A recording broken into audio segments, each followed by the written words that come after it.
everybody. In this review, we're taking a look at the SH Figuarts Street Fighter V Ryu and Chun. Let's get them in the middle of the picture there. Anyways, these figures are modeled after the Street Fighter V video game, and they look pretty badass to begin with.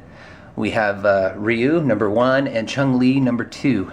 So yeah, this is a two-part review. Not a two-part, but a two-figure review. Cool. Can you see Chun? Oh, well. Anyways, they look like they come with a handful of items as well as different hands. Taking a look at the side of the package, we see some video game artwork. Not too bad.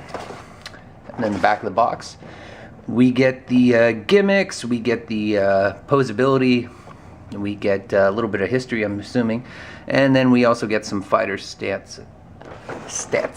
Yep. So SH Figuarts are taking their crack at Street Fighter V. Looks pretty cool. Let's go ahead and crack the boxes open and see what's inside. Here they are in their Street Fighter goodness, Ryu and Chun, and there is no real artist liberties being taken with these figures. They're straightforward, pretty much how we've seen them for the years and years and years. Let's take a look at Chun first, and yeah, pretty basic, blue dress, stockings, I guess, I don't know, boots. Right off the bat, they look pretty posable. Here's the back. These do move, these little buns. They can move back and forth. I'm pretty sure they can come off too. Yeah, so not bad. Little skirt is really pliable, so that's cool.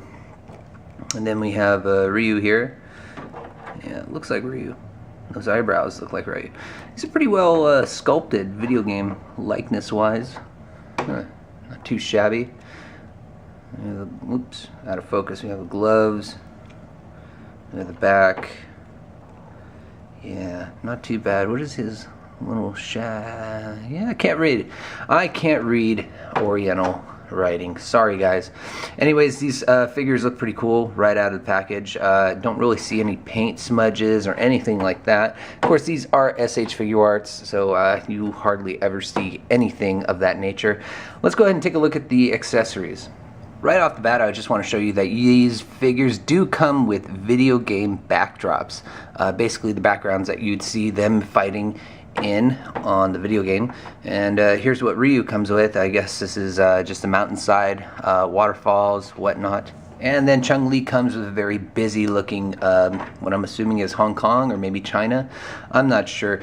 These are just cardboard. There's nothing really holding these up, so sometimes they may be coming in a little bent or curved. I don't want to say bent. These are pretty well packaged, but sometimes they will kind of, bend or warp when inside the box, because these are pretty much stuffed inside the package with the clamshell and the figure and everything. So yeah, do watch out for that. I don't really plan on displaying the figures with these, but they're still cool to get. It looks like Chun beats Ryu in terms of having actual accessories for the figure itself. Ryu just comes with some open palms as well as the fists that are already on the figure to begin with. You also get some interchangeable heads. So we here have Ryu in an angry face looking to the side, which I don't know why it's just looking to the side. And then we get a open mouth angry face of him as well. And I'll show you how to swap out the heads in a minute.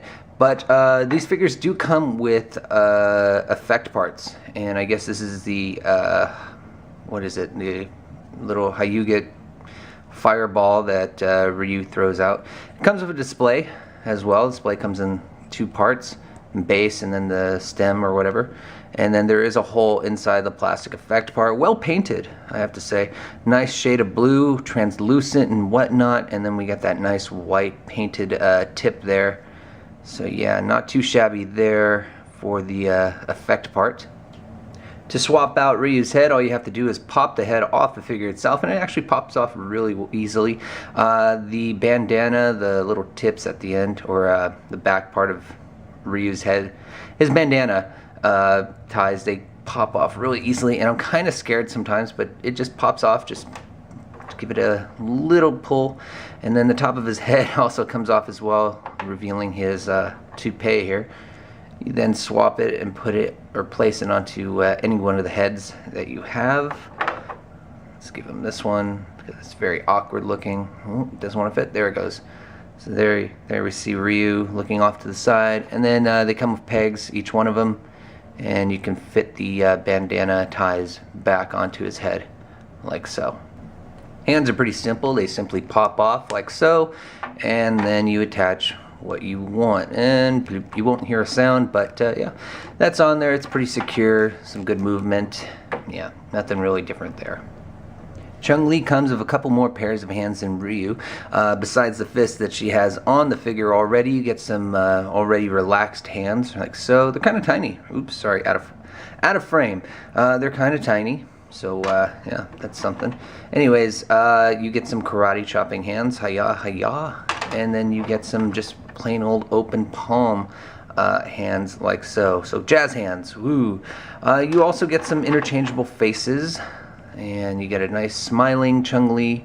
Oops, can you see that? Sorry. A nice smiling Chun-Li, and then an angry Chun-Li, like so. And I'll show the head swapping for her as well.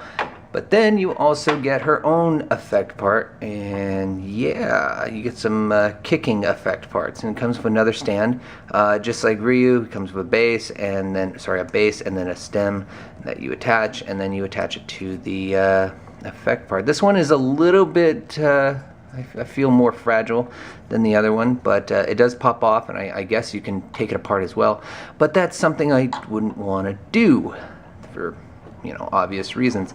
It might just break and I won't be able to put it back together. So let's show the head swapping on Chun-Li, and then I'll show you how to place all these effect parts in the right position for these figures themselves. For Chun-Li, all you really have to do is pull the chin forward on the figure, and the face will lift off pretty easily. You don't really have to take the head apart. Then you just go ahead and slide in a new face, and boop, there it is. Now she's smiling. Yay. She looks very nice. Oops, and I dropped it.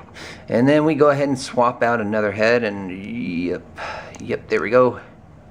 Like so, and now she's angry. Yeah, so pretty easy there. Hand swapping's just as easy. It's the same. Pop it off, pop it back in. Nothing too different there. But the effect parts are pretty weird, and thank God these things come with instructions, because I thought you had to take apart the foot and place it in. But no, all you have to do is point the toes into the effect parts and slide it in as well, and yeah, everything looks cool. So let's try that now.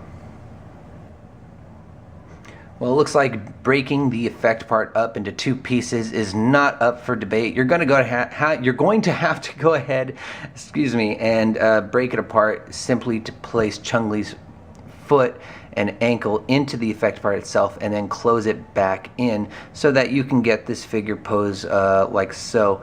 Kind of sucks because there's an extra piece that falls off. I don't know why. So I would have just gone ahead and glued it, or just made it one piece to begin with. But the effect does look pretty cool. She's given all those high kicks, and they look pretty fast. Unfortunately, Ryu's is more simpler than this, so you kind of wish that it was just as easy for Chun-Li. But let's see what his effect part looks like as well. Here's Ryu with his Kaioken, or whatever the hell it's called. Sorry guys, I haven't played the video game in a long time. But yeah, he's kind of lower to the ground than how it looks on the box, so that's kind of a dud there. The effect part does look like it's coming out of his hands, I guess, but you know, it's not. It should be higher up like this.